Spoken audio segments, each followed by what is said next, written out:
Next प्रश्न फिर history से पूछा गया था, सम्राट कनिष्क ने किस धर्म को अपनाया था। हम लोग जानते हैं कि सम्राट कनिष्क के काल में बौद्ध धर्म का चौथी संगीति हुआ था, यानी कि बौद्ध धर्म को ये अपनाया था।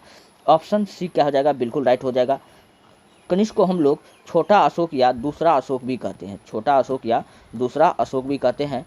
इन्होंने 78 एडी में अपना राज्याभिषेक करवाया। कब करवाया था, 78 एडी में राज्याभिषेक करवाया और शक संवत नाम का कैलेंडर चलाया। कौन सा, शक संवत नाम का कैलेंडर चलाया। और इसके बारे में याद रखना, इन्होंने रेशम मार्ग को भी कब्जा कर लिया था।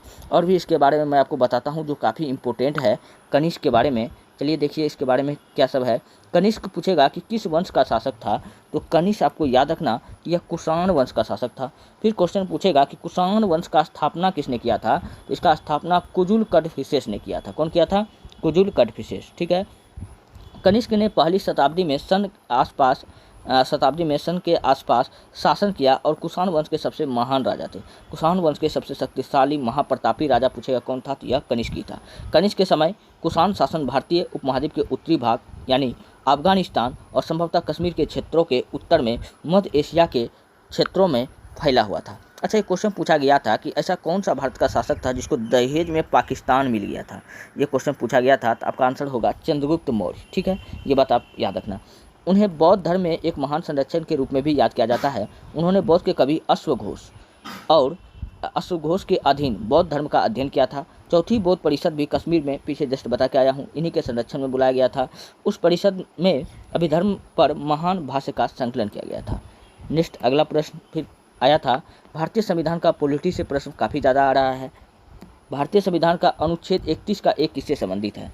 तो भारतीय संविधान का अनुच्छेद का 31 का ए जो संबंधित है वो है संपत्ति के अधिकार से। हम लोग जानते हैं कि संपत्ति का अधिकार पहले मूल अधिकार के श्रेणी में आता था। क्या आता था, मूल अधिकार के श्रेणी में आता था। अब इसको हटा दिया गया है, अब इसको क्या कर दिया गया है, विधि का अधिकार बना दिया है, विधि का अधिकार बना दिया है। तो चलिए हम लोग यही प्रश्न के बारे में हम लोग जानते हैं। अच्छा, समानता का अधिकार आर्टिकल 14 में आता है। किसमें आता है, आर्टिकल 14 में आता है। शिक्षा का अधिकार, हाँ ये भी एक मूल अधिकार है। धार्मिक स्वतंत्रता का अधिकार, ये भी एक मूल अधिकार है। तो मूल अधिकार टोटल 6 है, पहले 7 था। संपत्ति का अधिकार को अब हटा दिया गया है, इसलिए अब मूल अधिकार की संख्या 6 हो गया है।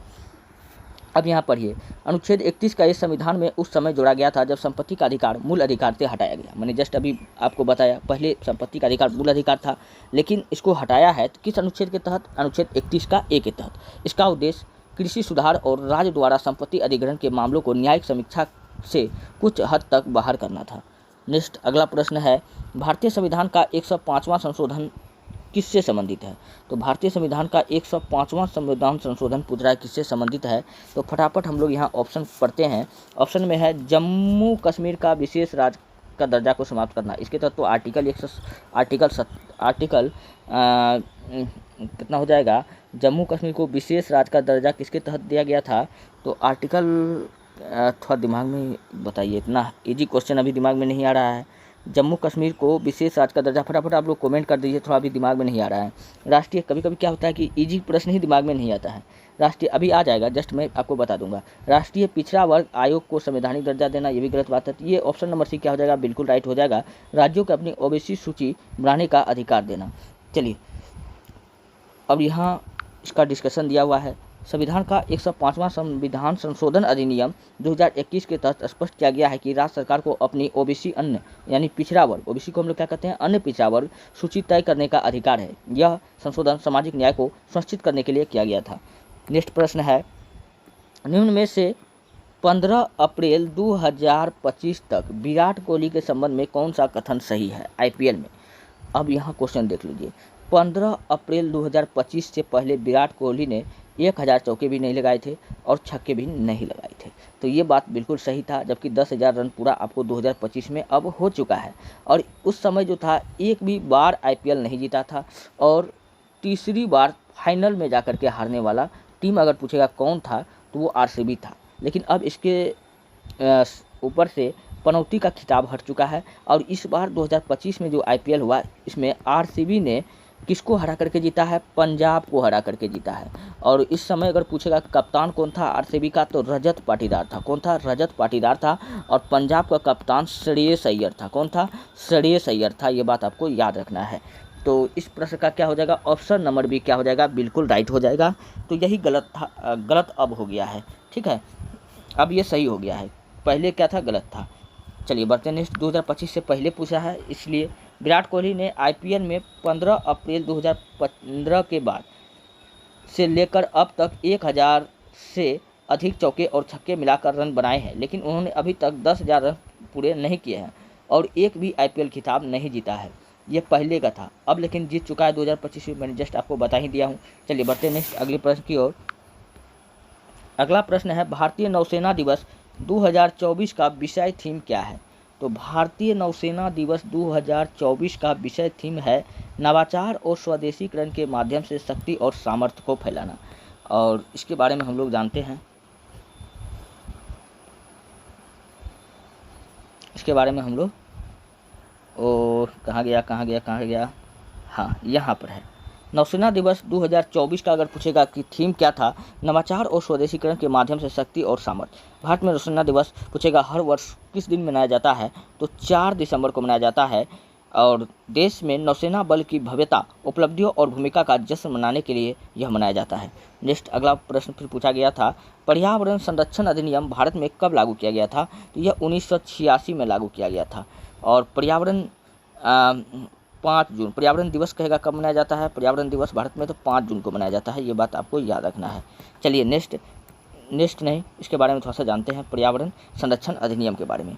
पर्यावरण संरक्षण अधिनियम संसद द्वारा 23 मई 1986 को पारित किया गया था। 19 नवंबर 1986 को यह क्या कर दिया गया था, लागू भी हो गया था। 4 दिन 23 मई में लागू हुआ। क्या कहता है, पर्यावरण संरक्षण अधिनियम संसद द्वारा 23 मई को पारित हुआ, लेकिन यह लागू कब हुआ था, नवंबर में 1986 को।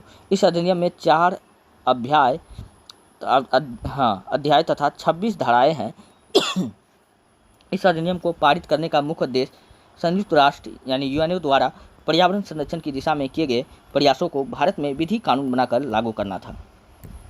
नेक्स्ट प्रश्न कंप्यूटर से पूछा गया था, MS वर्ड या MS एक्सेल में नया डॉक्यूमेंट या नया वर्कबुक खोलने के लिए कौन सा शॉर्टकट का उपयोग किया जाता है, तो CTRL+N का उपयोग किया जाता है। तो ऑप्शन नंबर 1 क्या होगा, बिल्कुल राइट होगा। चलिए अगला प्रश्न है, भारत और भूटान की सीमा के बीच कौन सी भौगोलिक विशेषता प्रमुख रूप से स्थित है, तो वो है हिमालय पर्वत। ऑप्शन नंबर सी क्या हो जाएगा, बिल्कुल राइट हो जाएगा।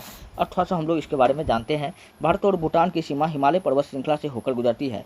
यह प्राकृतिक रूप से दोनों देशों के बीच एक मजबूत और सुरक्षित सीमा बनाती है।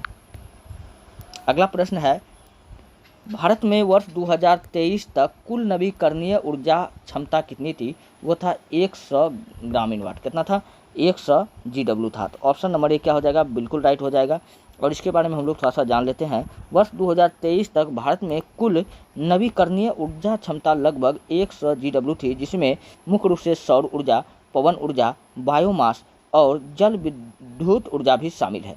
इसमें से सौर ऊर्जा की क्षमता लगभग 50 GB थी और पवन ऊर्जा का लगभग 40 GB था और बायोमास तथा लघु जल विद्युत मिलाकर लगभग 10 GB था। ये बात आपको याद रखना है। चलिए बढ़ते हैं नेक्स्ट अगला प्रश्न की ओर। अगला प्रश्न है, डिजर्ट साइक्लोन सैन्य अभ्यास किस देशों के बीच होता है, तो डिजर्ट साइक्लोन सैन्य अभ्यास भारत और UAE के बीच होता है। तो ऑप्शन नंबर बी क्या होगा, बिल्कुल राइट हो जाएगा। चलिए डेजर्ट साइक्लोन युद्ध अभ्यास के बारे में थोड़ा सा जानते हैं। डेजर्ट साइक्लोन एक युद्ध सैन्य अभ्यास है जो भारत और संयुक्त अरब अमीरात यानी UAE के बीच आयोजित किया जाता है। इस अभ्यास का मुख्य उद्देश्य दोनों देश के बीच मिलिट्री को ऑपरेशन को बढ़ावा देना और शहरी युद्धों में सर्वोत्तम पद्धतियों का आदान प्रदान करना होता है। चलिए नेक्स्ट अगला प्रश्न है, नीति आयोग के SDG इंडिया इंडेक्स 2023 से 24 के अनुसार सर्वश्रेष्ठ प्रदर्शन करने वाला राज्य कौन सा है, तो उसमें जो है उत्तराखंड सर्वश्रेष्ठ प्रदर्शन किया है। तो ऑप्शन नंबर 1 क्या हो जाएगा, बिल्कुल राइट हो जाएगा। चलिए यहाँ पर इसके बारे में जानते हैं। नीति आयोग के SDG इंडिया इंडेक्स 2023 से 24 के अनुसार उत्तराखंड और केरल दोनों ने 79 अंक के साथ शीर्ष स्थान प्राप्त किया है। अच्छा, दोनों का अंक बराबर है, उत्तराखंड और केरल दोनों का अंक कितना है, 79 है। दोनों शीर्ष स्थान पर है। और जबकि तमिलनाडु जो आपका हो गया वह 78 अंक के साथ दूसरे स्थान पर है, जबकि गोवा 77 स्थान के साथ तीसरे स्थान पर बना हुआ है। चलिए बढ़ते हैं नेक्स्ट। अगला प्रश्न है ऑपरेशन ब्रह्मा के ऑपरेशन ब्रह्मा किस संदर्भ में चर्चा में है? तो ऑपरेशन ब्रह्मा जो है यह भूकंप भारत और म्यांमार के बीच क्या हुआ था, भारत और म्यांमार में जब भूकंप आया था तो भारत ने क्या किया था, उनको मदद किया था, इसके लिए ऑपरेशन ब्रह्मा चलाया गया था। तो यहाँ पर चलिए क्या लिखा हुआ है, भारतीय सेना द्वारा म्यांमार में चलाया गया राहत अभियान था, ये बिल्कुल सही है। तो ऑप्शन नंबर ए यही सही बिल्कुल राइट हो जाएगा। चलिए देखते हैं ऑपरेशन ब्रह्मा का संबंध कहेगा पूछेगा किससे है, तो ऑपरेशन ब्रह्मा का संबंध भूकंप से है, जो कहाँ आया था, म्यांमार में आया था। ऑपरेशन ब्रह्मा एक भारतीय सेना द्वारा म्यांमार में 28 मार्च 2025 को आए 7.7 की तीव्रता से भूकंप के बाद शुरू किया गया राहत और बचाव अभियान है। अच्छा, और इसके बारे में मैं आपको बताता हूँ, भूकंप किससे मापा जाता है, सिस्मोग्राफ से या रिक्टर स्केल से। इससे क्या मापा जाता है, भूकंप मापा जाता है सिस्मोग्राफ या रिएक्टर स्केल से, रिएक्टर स्केल से। और भूकंप कितना आया था, 7.7 आया था।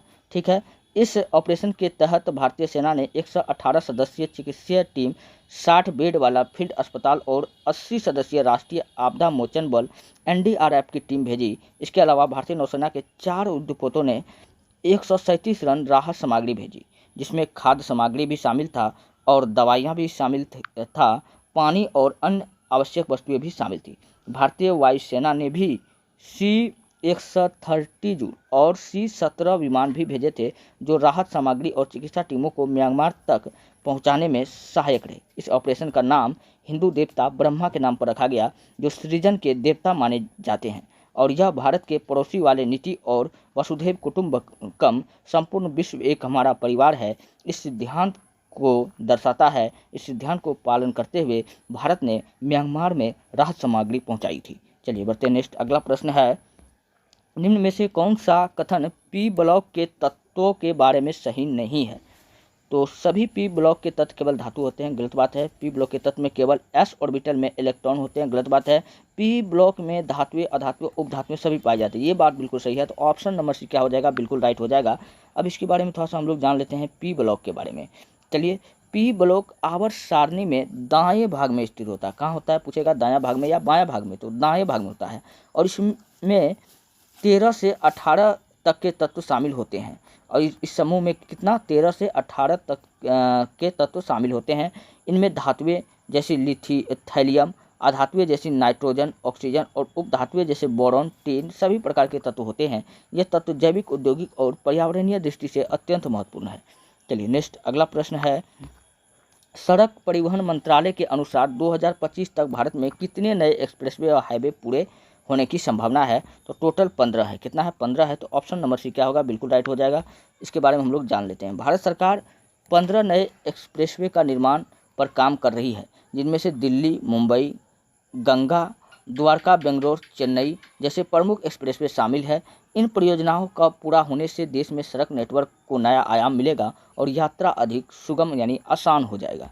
नेक्स्ट। अगला प्रश्न है, आर्थिक सर्वेक्षण 2024-25 के अनुसार भारत में 2023 से 24 की बेरोजगारी दर कितनी थी? तो कितना था, 3.2% था। तो ऑप्शन नंबर सी क्या होगा, बिल्कुल राइट हो जाएगा। चलिए हम लोग जानते हैं अब इसके बारे में।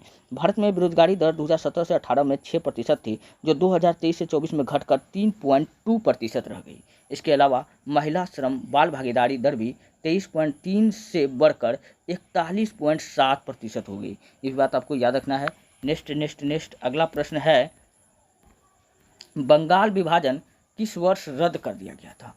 तो बंगाल का विभाजन जो हुआ था 1905 में लॉर्ड कर्जन के समय में हुआ था, लेकिन इसको रद्द कौन कर दिया गया था, लॉर्ड हार्डिंग। कब किया गया था, 1911 में। इस प्रश्न का बिल्कुल right answer option number B हो जाएगा। अच्छा, थोड़ा सा और भी बात हम लोग जानते हैं कि लॉर्ड हार्डिंग सेकेंड, इन्हीं के कार्यकाल में पहली बार रेलगाड़ी चलाया गया था। क्या चलाया गया था, पहली बार रेलगाड़ी इन्हीं के कार्यकाल में चलाया गया था। 1905 में लॉर्ड कर्जन 1905 में स्वदेशी आंदोलन भी शुरू हुआ था, जिनको हम लोग बंग आंदोलन भी कहते हैं। नेक्स्ट। अगला है,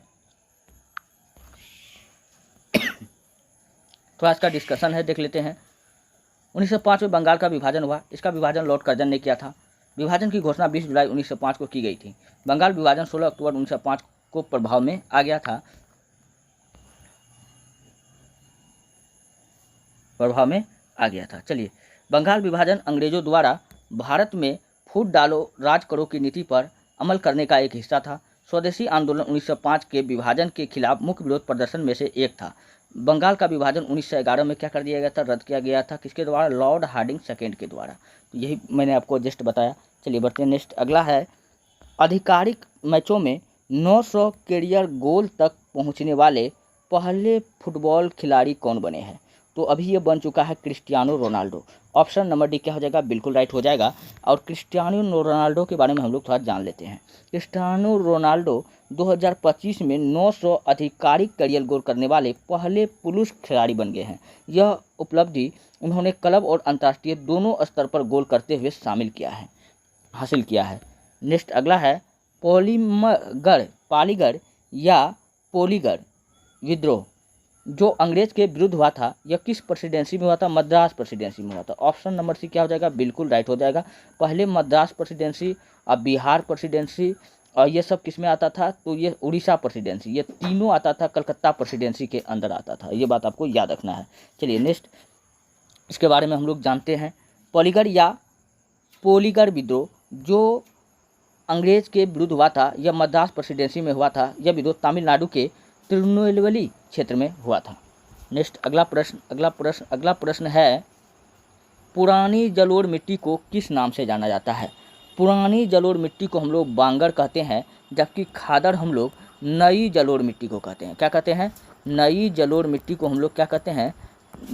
नई जलोढ़ मिट्टी को खदर नहीं खादर कहते हैं। तो ये बात आपको याद रखना है। नई जलोढ़ मिट्टी को खादर, पुरानी जलोढ़ मिट्टी को बांगर कहते हैं। चलिए अब इसके बारे में थोड़ा सा जानते हैं। पुरानी जलोढ़ मिट्टी से निर्मित मृदा को बांगर मृदा कहा जाता है। बांगर की मिट्टी में रेत व कंकड़ पाए जाते हैं। बांगर मृदा मैदानों के ऊंची सतह में पाई जाती है। अगला प्रश्न है, निम्न में से कौन सा वन्यजीव अभ्यारण्य झारखंड राज्य में स्थित है? तो झारखंड में हजारीबाग भी है, दलमा वन्यजीव अभ्यारण्य भी है। तो दलमा वन्यजीव अभ्यारण्य भी है। तो ऑप्शन नंबर बी क्या हो जाएगा? बिल्कुल राइट हो जाएगा। अच्छा, काजीरंगा कहाँ है? तो काजीरंगा असम में है। ये किसके लिए फेमस है? काजीरंगा राष्ट्रीय उद्यान एक सींग वाले गेंडे के लिए। तो हमसे पूछा था झारखंड में, तो झारखंड में यही स्थित है। ऑप्शन नंबर बी क्या हो जाएगा? बिल्कुल राइट हो जाएगा। चलिए इसके बारे में थोड़ा सा जानते हैं। दलमा वन्यजीव अभ्यारण्य झारखंड राज्य में स्थित है। यह जमशेदपुर शहर में लगभग 10 किलोमीटर दूर दलमा पहाड़ियों में स्थित है। यह अभ्यारण्य भारतीय हाथियों की आबादी के लिए जाना जाता है। नेक्स्ट अगला है, जब एसिडिक एसिड जिसका सूत्र होता है CH3COOH को सोडियम हाइड्रोक्साइड यानी NaOH के साथ मिलाया जाता है तो किस प्रकार की अभिक्रिया होती है? तो उदासीनीकरण अभिक्रिया होती है। ऑप्शन नंबर सी द क्या होगा? राइट आंसर हो जाएगा। नेक्स्ट अभिक्रिया है। नेक्स्ट अगला प्रश्न है, भारत का पहला यात्री ड्रोन कौन सा है जिसे भारतीय नौसेना के लिए विकसित किया गया था? तो उसका नाम भैया वरुण था। क्या था? वरुण था। ऑप्शन नंबर बी क्या होगा? बिल्कुल राइट हो जाएगा। अब इसके बारे में जानते हैं हम लोग वरुण के बारे में। तो भारतीय नौसेना पुणे की स्टार्टअप फर्म सागर डिफेंस इंजीनियरिंग प्राइवेट लिमिटेड द्वारा विकसित किया गया था। भारत के पहले मानव वाहक ड्रोन अरुण को शामिल करेगी। ड्रोन वरुण को संचालित किया जा सकता है और यह एक महत्वपूर्ण ऊंचाई तक पहुंचाया जा सकता है और अंदर बैठे एक यात्री की मदद में से एक स्थान से दूसरे स्थान पर ले जाया जा भी सकता है। नेक्स्ट अगला प्रश्न है, केंद्र शासित प्रदेशों में नगर परिषद की स्थापना किसके द्वारा किया जाता है? तो केंद्र शासित प्रदेश में नगर परिषद की स्थापना केंद्रीय सरकार के द्वारा किया जाता है। तो ऑप्शन नंबर डी क्या होगा? बिल्कुल राइट हो जाएगा। राज्यों में नगर परिषद या नगर पालिका की स्थापना राज्य सरकार द्वारा की जाती है, जबकि केंद्र शासित प्रदेशों में यह किसके द्वारा किया जाता है? केंद्रीय सरकार के द्वारा किया जाता है। ये बात आपको याद रखना है।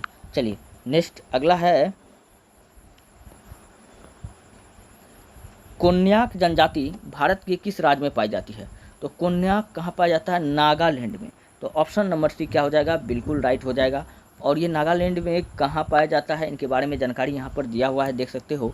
कोन्याक पूर्वोत्तर भारतीय राज्य नागालैंड के मूल निवासी है। यह एक प्रमुख नागा जातीय का समूह है। वे मौन जिले में रहते हैं, जिसे अंग की भूमि के रूप में भी जाना जाता है, जिसे पहले हम लोग क्या कहते थे? अंग। महाभारत काल में आपने देखा होगा कि अंग की राजधानी चंपा, जहाँ का राजा कर्ण हुआ करता था। चलिए बढ़ते हैं। नेक्स्ट अगला प्रश्न है, कार्यशील युवा यानी वर्किंग यूथ का सामान्यतः कौन सा आयु वर्ग माना जाता है? मतलब भारत के विकास में सर्वाधिक कौन से वर्ग का योगदान अधिक होता है? तो 10 से 19 वर्ग ये वर्ग के लोग जो होता है शिक्षा में लगले होता है, इनको जो है अभी उतना दुनियादारी का नॉलेज नहीं होता है। 15 से 24 भी नहीं, 15 से 64 वर्ष के लोग, तो ये बिल्कुल सही हो जाएगा। 25 से 60 भी नहीं होगा, तो ऑप्शन नंबर सी क्या हो जाएगा, बिल्कुल राइट हो जाएगा। चलिए इसके बारे में थोड़ा सा हम लोग जानते हैं। कार्यशील आयु वर्ग 15 से 64 वर्ष तक होता है। 14 वर्ष या उससे कम और 65 वर्ष या उससे अधिक आयु के लोग गैर कार्यशील जनसंख्या में आते हैं। नेक्स्ट प्रश्न है, प्राचीन भारत में उत्तरापथ मार्ग किसे जोड़ता था? तो प्राचीन भारत में उत्तरापथ मार्ग जो है वह गंगा नदी के किनारों के शहर को पंजाब और तक्षशिला से जोड़ता है। अच्छा, तक्षशिला ये भारत का सर्वप्रथम विश्वविद्यालय है जिसको महाराज तक्ष ने बनाया था और सबसे प्राचीन भी है, और इसके बारे में थोड़ा सा हम लोग जानते हैं। उत्तरापथ मार्ग प्राचीन भारत में एक प्रमुख व्यापार मार्ग था जो गंगा नदी के किनारे के नगरों को पंजाब और तक्षशिला जैसे उत्तर पश्चिम केंद्रों से जोड़ता था। यह मार्ग व्यापारिक और सांस्कृतिक आदान प्रदान का महत्वपूर्ण हिस्सा था। नेक्स्ट अगला प्रश्न है, भारत में संविधान का कौन सा अनुच्छेद सर्वोच्च न्यायालय को रिट जारी करने का अधिकार देता है? तो अनुच्छेद 32 भी देता है और अनुच्छेद 226 भी देता है, लेकिन कंडीशन है अनुच्छेद 32 के तहत जो होता है सर्वोच्च न्यायालय रिट जारी कर सकता है। कौन कर सकता है? सर्वोच्च न्यायालय जारी कर सकता है। जबकि अनुच्छेद 226 के तहत कौन सर्वोच्च न्यायालय और हाई कोर्ट और सुप्रीम कोर्ट, तो सर्वोच्च न्यायालय और अनुच्छेद 226 के तहत उच्च न्यायालय जारी करता है। तो ये बात आपको याद रखना है, यही बात यहाँ पर लिखा हुआ है। भारत के संविधान का अनुच्छेद 32 सर्वोच्च न्यायालय को रिट जारी करने का अधिकार देता है। रिट किसी तरीके से अधिनियम को अधिनियमित करने या अधिनियम से दूर करने के लिए अदालत या अन्य कानूनी प्राधिकरण के नाम पर लिखित आदेश का एक रूप होता है। रिट का अर्थ होता है किसी भी बिल पर रोक लगाना। ये बात आपको याद रखना है, क्वेश्चन पूछा गया था। सर्वोच्च न्यायालय 32 के तहत और उच्च न्यायालय 226 के तहत रिट को जारी करता है। बंदी प्रत्यक्षीकरण, इसको यह कई प्रकार का होता है। बंदी प्रत्यक्षीकरण, परमादेश, प्रतिषेध रिट, उत्प्रेषण रिट और अधिकार परीक्षा जैसे रिट जारी कर सकते हैं। मौलिक अधिकार के परिवर्तन के लिए सर्वोच्च न्यायालय और उच्च न्यायालय दोनों रिट जारी कर सकते हैं। यह रिट अनुच्छेद 32 के तहत संवैधानिक उपचार के अधिकारों का एक महत्वपूर्ण हिस्सा है। ये बात आपको याद रखना है। नेक्स्ट अगला प्रश्न है, पूर्वी घाट क्षेत्र का भू आकृति मैदान कैसा है?